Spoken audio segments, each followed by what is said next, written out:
everyone, welcome to the community classroom. This is Dr. Tracey McCarthy, psychologist, attorney, and educator, and as a part of our political psychology series, we're going to address the Mueller report. We're going to look at some key issues in the Mueller report. Now, we want to start off with a caveat that it was probably not a prudent decision to release this type of document to the entire world via the internet, but it has been released, and so we are going to address some of the key issues in the report.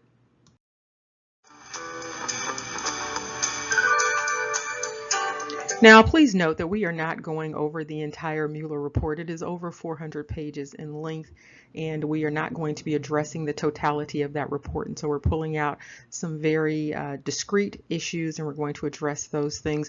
Many people heard all sorts of analyses of the report within about 10 minutes of it being released, and those were not authentic analyses because it's not possible to consume 400 pages of material like that in such a short period of time and then provide an analysis of that. And so you've heard all sorts of media commentary related to the Mueller report, but those individuals did not have the opportunity to actually digest that report before actually giving an analysis. And in fact, many people who talk about it have not digested over 400 pages of it. And so again, we're just looking at some discrete issues, and we're going to address those as they relate to you as a user of social media. As always, if this appears on anything other than Dr. Tracey McCarthy, it is stolen and unauthorized. Let's get started.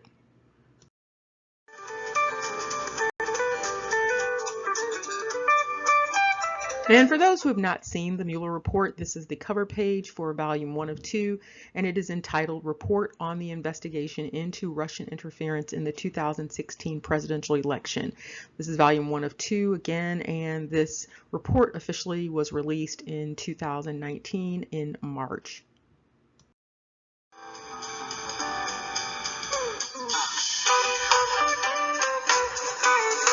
As indicated, we are going to look at some very discrete issues related to the Russian targeting of the American public and politicians. And so what we're going to look at are things related to what was known as the Internet Research Agency. We're going to look at how that agency actually targeted individuals in the United States using social media. This also includes targeting specific people in the United States and recruiting individuals in the United States for this targeting campaign.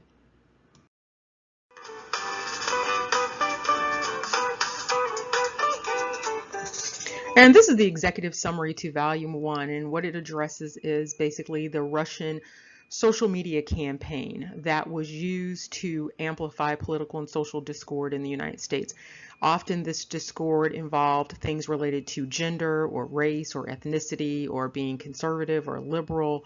And so this particular campaign actually began in mid-2014, and this is when the IRA sent employees to the United States on an intelligence mission, and they had specific instructions about how to create this political discord. Now you'll see throughout the report, you'll see things like harm to ongoing matter, and what that means basically is this is redacted information. And so what it means is that they are still researching and investigating some of these issues.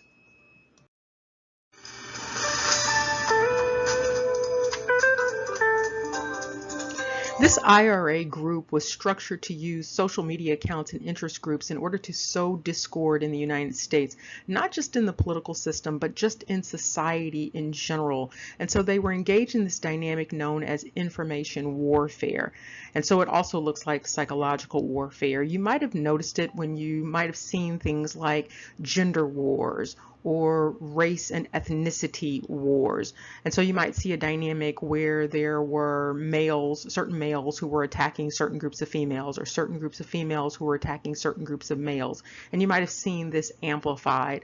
There were often instances where individuals were pretending to be members of a particular group and then attacking members of that same group when they really were not even in that demographic.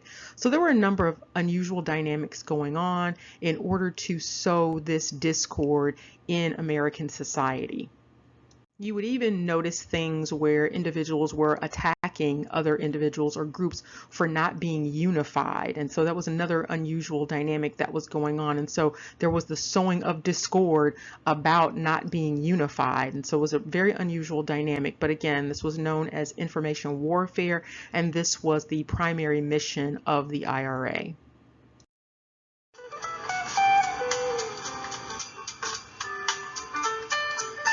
And here you can see a list of the criminal defendants involved in this dynamic related to the IRA. And this is a case that came out last year.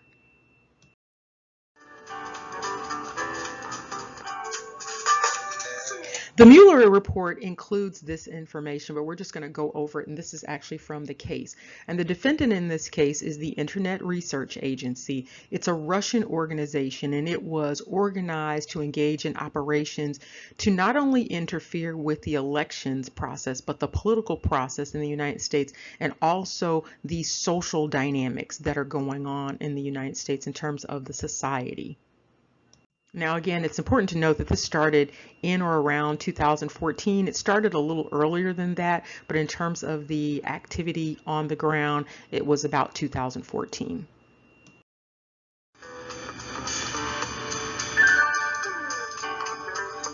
In order for the IRA to carry out its mission beginning as early as 2014, this organization actually created some other organizations. They were called Concord, and so it was Concord LLC, Concord Catering, and it was just collectively known as Concord. And this was done to create a smokescreen.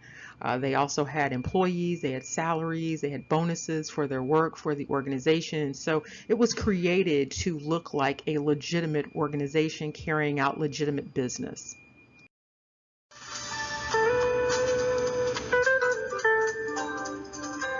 And in the criminal case, you can see that the defendants posed as people actually in the United States. So they posed as U.S. persons. They created all sorts of false identifications. They operated all sorts of social media pages and groups, and these were designed to attract U.S. audiences. So this was for no other person or no other group but U.S. audiences. And so they created these groups and these pages to address divisive U.S. political and social issues.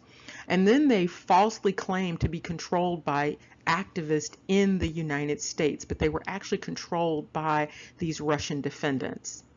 And not only did they pretend to be people in the United States or United States citizens, they also stole the identities of real individuals in the United States. And this was done in large part so that they could also confuse and deceive individuals in political campaigns. And so they were also trying to deceive the actual politicians themselves across the board.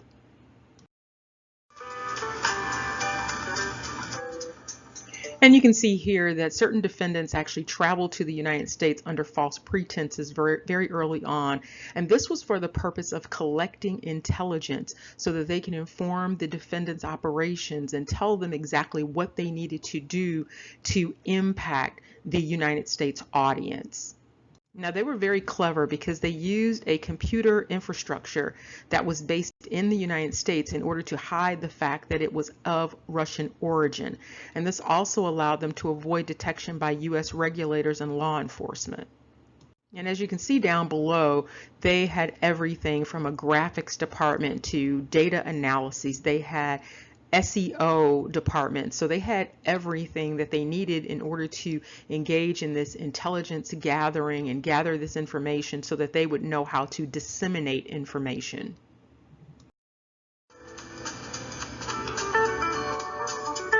The mission of the organization was to conduct what it identified as information warfare against the United States of America.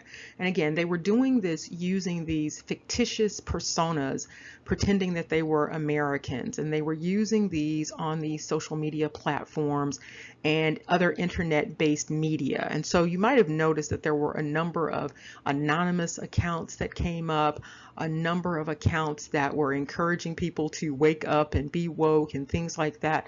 They actually had a name for this entire project. It was known as the Translator Project. And this is important for many of you because this particular project, this translator project, it focused specifically on the U.S. population, and it conducted operations on social media platforms, specifically YouTube, Facebook, Instagram, and Twitter.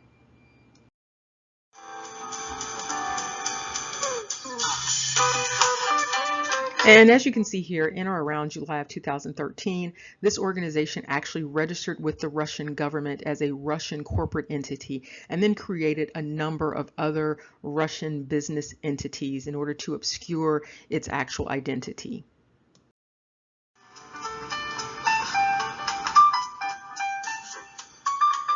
Now, this was a very complex organization, and so they had these Concord organizations that were sort of those shell organizations that they were using, and they were used as the primary source for funding the interference operations. And so this particular organization, it had funding, it had personnel, it had all sorts of activities in Russia and in the United States.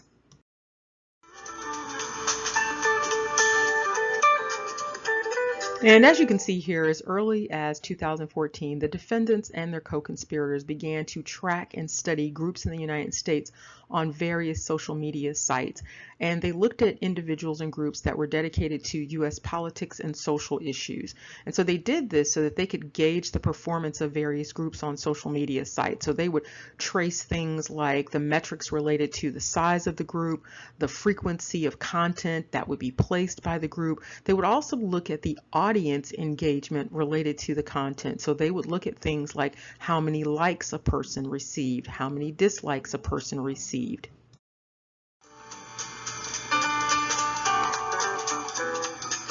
And you can see that back in 2014, the co-conspirators actually applied for visas to get into the United States through the U.S. Department of State.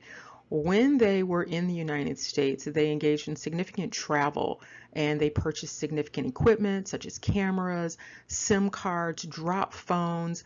They created all sorts of evacuation and education scenarios.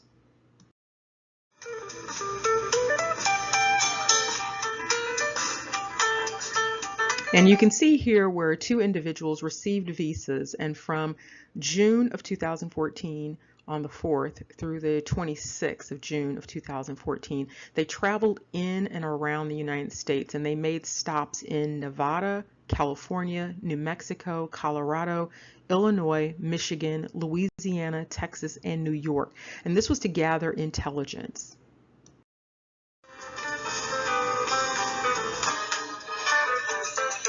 Now, because they were in the business of not only deceiving the American public, but also the politicians and the campaigns of the politicians, in or around 2016, the defendants and their co-conspirators used, possessed, and transferred the Social Security numbers and dates of birth of real U.S. persons without those individuals' knowledge, without them having knowledge of it, without giving any consent whatsoever.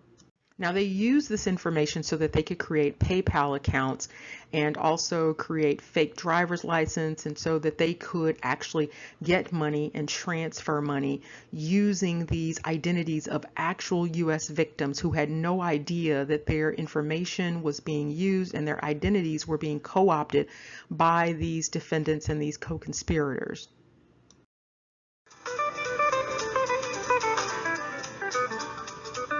And to carry out their activities, they actually purchased credit card and bank account numbers from online sellers. And so there were individuals who were involved in actually selling bank account numbers and credit card numbers to these individuals. And they also used PayPal, and they used all of these fake IDs in order to, of course, verify these fake identities.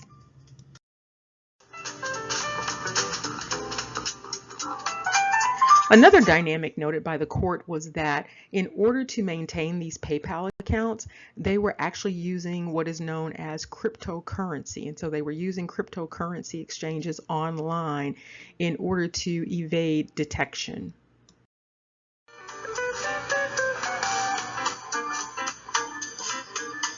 And this is one of the reasons why people need to be mindful about doing a lot of things online with individuals they don't know. What the defendants and the co-conspirators did was, without lawful authority, they used the social security numbers, the actual home addresses, and dates of birth of real U.S. persons to open up all sorts of accounts. And you can see here some actual examples of real people that they stole identities from. And so you can see this was occurring in June, July, and August. Those are the initials and the identification that was stolen. They stole social security numbers and dates of birth, so they had that information for those individuals to create these fake identities. And you can see here the theft of identity in June of 2016, July of 2016, August, November, even after the election, they were still doing this. So you've got theft here in January of 2017. So again, you have social security numbers, date of birth, home address, social security number.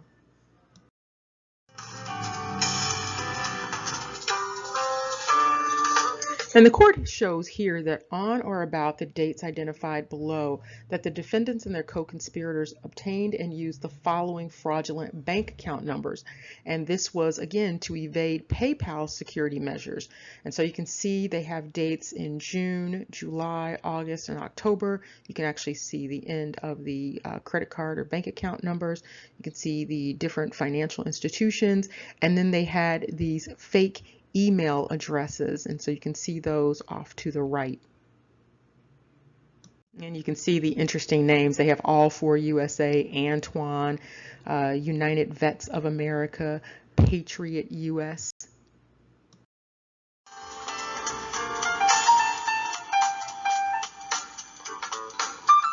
And as you can see, this goes far beyond election interference. So there was something much more significant going on here, and this was really an attack on the United States. This was not just about an election interference. You can see that it went on well past the election, and you can see the bank information there. You can see again these fake email addresses.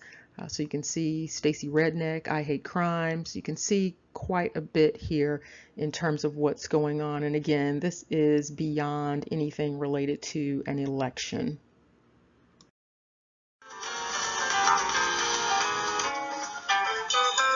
Again, you see more redacted information here, so the investigation is continuing on here. And what you see here is it says the IRA employees also traveled to the United States on intelligence gathering missions. June of 2014, 4 IRA employees applied to the U.S. Department of State to enter the United States while lying about the purpose of their trip and claiming to be 4 friends who had met at a party. Ultimately, 2 IRA employees received the visas and they entered the United States in 2014.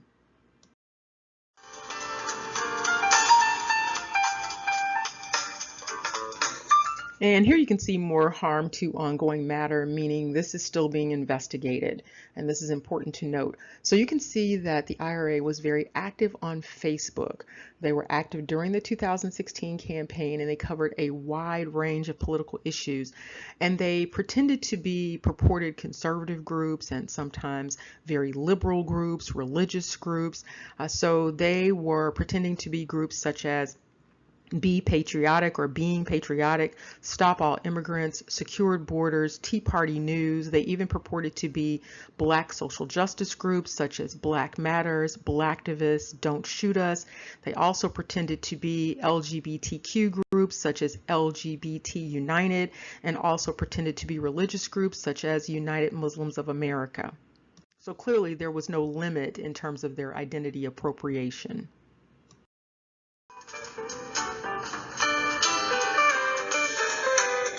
They had a very active campaign in terms of appropriating the identity of American Black people or African American people. And so part of this campaign involved things like Wake Up Black People or Black People Wake Up. They also had a fake group known as Blacktivists.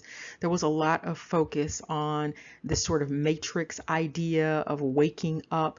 And so a number of people who identify as African American or Black in America, they identified with this and actually actually joined in with it, not recognizing that this was not a real organization. This wasn't a real, authentic, organic, legitimate campaign orchestrated by real Black people in America. What happened, however, was that in this information warfare, a number of individuals who actually were Americans actually believed that these were real campaigns and actually joined in with them.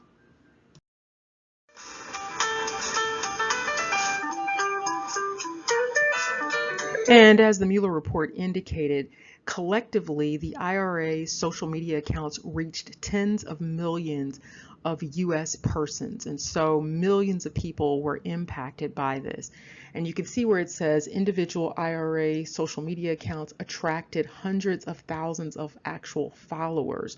For example, at the time they were deactivated by Facebook in mid-2017. So this went on well past the actual election. The United Muslims of America Facebook group had over 300,000 followers, and the Don't Shoot Us Facebook group had over 250,000 followers. The Being Patriotic Facebook group had over 200,000 followers, and the Secured Borders Facebook group had over 130,000 followers.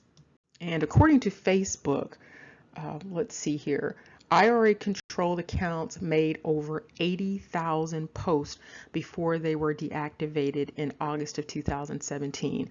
And so these posts reached approximately 29 million people in America. It was also estimated that these posts may have reached an estimated 126 million people altogether worldwide.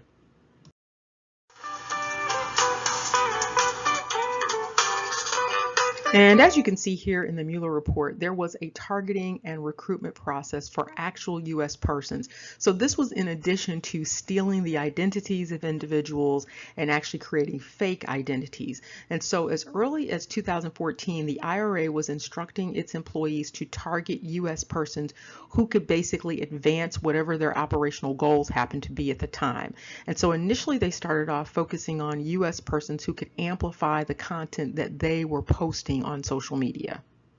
And they also did all sorts of investigations so that they could figure out how to target individuals on Twitter, Facebook, Instagram, YouTube, so that they could identify people, actual U.S. people, who they could get to actually follow the group. This was not about being liberal or conservative. This was across the political spectrum.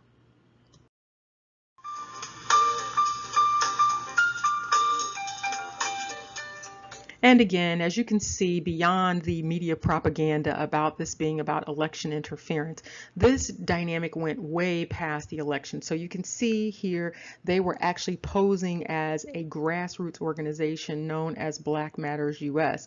So in February of 2017, this persona known as Black Fist that emerged, and they actually hired a self-defense instructor in New York to offer classes sponsored by Black Fist.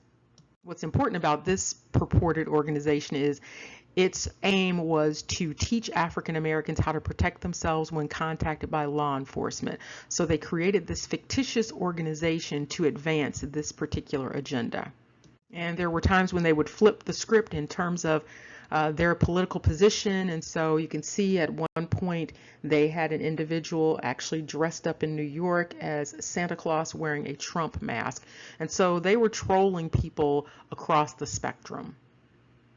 And for those of you on social media, as you are now, you need to be very mindful of all of these dynamics, because you can see these huge pieces of redacted information. And so you see harm to ongoing matter, meaning this dynamic is still being investigated, suggesting that this dynamic, of course, is still going on social media.